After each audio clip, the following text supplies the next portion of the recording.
Everyone, দিদির বিয়ের আইবুড়ো ভাতের ব্লগ নিয়ে চলে এসেছি। আর এই যে দেখো, আমরা এখানে সবাই মিলে বসে পড়েছি দিদির আইবুড়ো ভাতের থালি রেডি করতে। সমস্ত কিছু রেডি করে এখানে ফুল ও ছাতে পান পাতা দিয়ে সুন্দরভাবে ডেকোরেশন করে দিয়েছি। আর এই হলো তার কেমন হয়েছে অবশ্যই কিন্তু কমেন্টে জানিও। আর তার সাথে সাথে দেখো, এদিকে সবাই এসে হাজির হয়ে গেছে। এই যে আমাদের ব্রাইডও বসে পড়েছে তার শেষ আইবুড়ো ভাত খেতে। এই আইবুড়ো ভাতের জন্য একটা সুন্দর সাউথ ইন্ডিয়ান লুক ক্রিয়েট করেছিল, আর ওকে দেখতেও কিন্তু খুব সুন্দর লাগছিল। তো এখানে ওকে প্রথমেই মাইমা আশীর্বাদ করে তারপর এখন ঠাকুরের পায়েস খাইয়ে দিচ্ছে। আর ওর আইবুড়ো ভাত খেতে অনেক লেট হয়ে গিয়েছিল, মানে আমরা গিয়েছিলাম তো রন্ডিয়া, তো সেখান থেকে ফিরে এসে ও রেডি হতে হতে অনেকটা টাইম, প্রায় 2:30টার সময় ও আইবুড়ো ভাত খেতে বসেছিল। আর এই যে দেখো, পিহুও কিন্তু দিদির কোলে বসে পড়েছে। ওদের দুজনকার এখন চলছে ফটো তুলি। তারপর এই যে মনি চলে এসেছে দিদিকে আইবুড়ো ভাত খাওয়াতে। মনি তো একটা বড় মাছের মাথা তুলেছে ওর মুখের সামনে, একটু হাসি মজা আড্ডা সমস্ত কিছুই চলছিল আমাদের মধ্যে।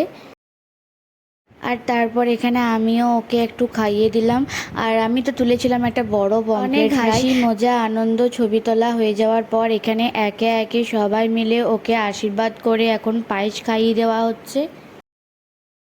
আর তার ঠিক পিছন দিকে এখানে আমরা বসে বসে গল্প করছিলাম। আর পিহুর তো এই সমস্ত গ্যাঞ্জাম একদমই পছন্দ হচ্ছিল না।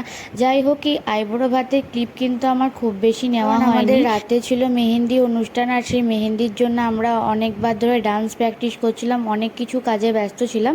তো আজকের ব্লগটা এটুকুই। ভালো লাগলে কিন্তু অবশ্যই চ্যানেলটা সাবস্ক্রাইব করে দিও। আর খুব তাড়াতাড়ি আরও ব্লগ আসছে। টাটা।